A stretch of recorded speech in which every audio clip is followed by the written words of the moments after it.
Clip number 1292۔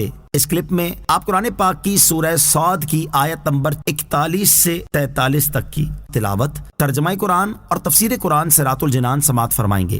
بسم اللہ الرحمن الرحیم۔ ترجمہ، اللہ کے نام سے شروع جو نہایت مہربان رحمت والا ہے۔ وَاذْكُرْ عَبْدَنَا أَيُّوبَ إِذْ نَادَى رَبَّهُ أَنِّي مَسَّنِيَ الشَّيْطَانُ بِنُصْبٍ وَعَذَابٍ۔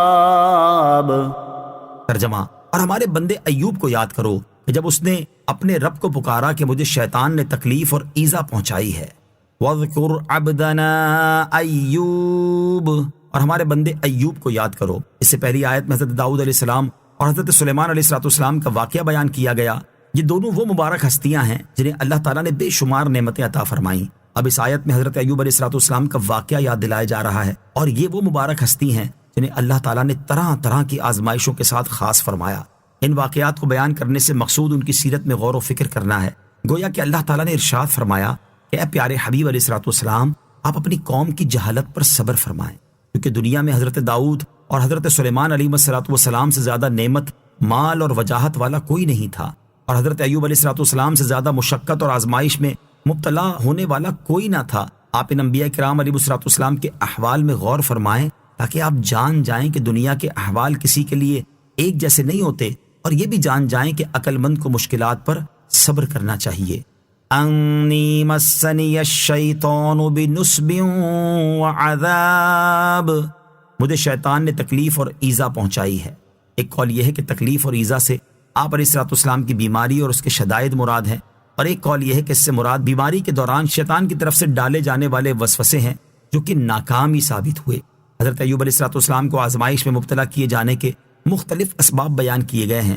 ابو البرکات عبداللہ بن احمد نصفی رحمۃ اللہ تعالی فرماتے ہیں، اللہ تعالیٰ نے کسی خطا کی وجہ سے حضرت ایوب علیہ السلام کو آزمائش میں مبتلا نہیں کیا، بلکہ آپ علیہ السلام کے درجات مزید بلند کرنے کے لیے آزمائش میں مبتلا کیا۔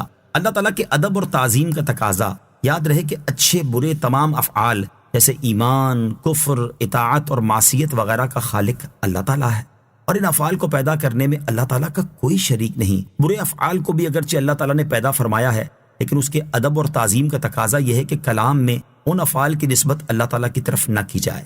اسی ادب کی وجہ سے حضرت ایوب علیہ السلام نے تکلیف اور ایذا پہنچانے کی نسبت شیطان کی طرف فرمائی ہے۔ اللہ تعالیٰ اپنے نیک بندوں کو آزماتا ہے۔ اس آیت سے معلوم ہوا کہ اللہ تعالیٰ اپنے نیک بندوں کو آزماتا ہے۔ حدیث پاک میں ہے، حضرت سعد رضی اللہ تعالیٰ عنہ نے عرض کی، یا رسول اللہ صلی اللہ تعالیٰ علیہ وسلم، سب سے زیادہ سخت آزمائش کس کی ہوتی ہے؟ سید المرسلین صلی اللہ تعالیٰ علیہ وسلم نے ارشاد فرمایا، انبیاء کرام کی، پھر اپنے درجے کے حساب سے مقربین کی۔ آدمی کی آزمائش اس کے دین کے مطابق ہوتی ہے۔ اگر دین میں مضبوط ہو تو سخت آزمائش ہوتی ہے، اور اگر دین میں کمزور ہو تو اسی حساب سے آزمائش کی جاتی ہے۔ بندے کے ساتھ آزمائشیں ہمیشہ رہتی ہیں، یہاں تک کہ وہ زمین پر اس طرح چلتا ہے کہ اس پر کوئی گناہ نہیں ہوتا۔ نوٹ: حضرت ایوب علیہ السلام کی بیماری اور مال و اولاد کی ہلاکت کا تفصیلی بیان سورہ انبیاء کی آیت نمبر 83 اور 84 میں گزر چکا ہے۔ ارکض برجلک ھذا مغتسل بارد وشراب۔ ترجمہ، ہم نے فرمایا زمین پر اپنا پاؤں مارو، یہ نہانے اور پینے کے لیے پانی کا ٹھنڈا چشمہ ہے۔ ارکض برجلک، ہم نے فرمایا زمین پر اپنا پاؤں مارو۔ اللہ تعالیٰ نے حضرت ایوب علیہ السلام کی دعا قبول فرمائی اور ان کی طرف وحی فرمائی کہ زمین پر اپنا پاؤں مارو۔ چنانچہ آپ علیہ السلام نے زمین پر پاؤں مارا تو اس سے میٹھے پانی کا ایک چشمہ ظاہر ہوا، اور آپ علیہ السلام سے کہا گیا کہ یہ نہانے اور پینے کے لیے پانی کا ٹھنڈا چشمہ ہے۔ چنانچہ آپ علیہ السلام نے اس چشمے سے پانی پیا اور غسل کیا، اور اللہ تعالیٰ نے آپ علیہ السلام کے تمام ظاہری و باطنی مرض اور تکلیفیں دور فرما دیں۔ وَوَهَبْنَا لَهُ أَهْلَهُ وَمِثْلَهُم مَّعَهُمْ رَحْمَةً مِّنَّا وَذِكْرَىٰ لِأُولِي الْأَلْبَابِ۔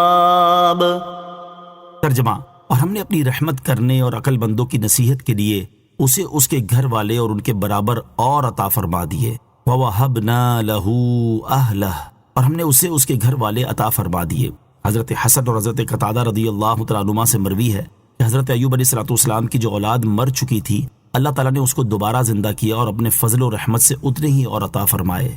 وَذِكْرَى لِأُولِي الْأَلْبَابِ، اور عقل مندوں کی نصیحت کے لیے، یعنی ہم نے حضرت ایوب علیہ السلام کو آزمائش میں مبتلا کیا تو انہوں نے صبر کیا، پھر ہم نے ان کی آزمائش ختم فرما دی اور ان کی تکلیفیں دور کر دی تو انہوں نے شکر کیا۔ اس میں عقل مندوں کے لیے نصیحت ہے کہ وہ مصیبت آنے پر واویلا کرنے کی بجائے صبر کرے اور مصیبت سے خلاصی پانے کے بعد اللہ تعالیٰ کا شکر ادا کیا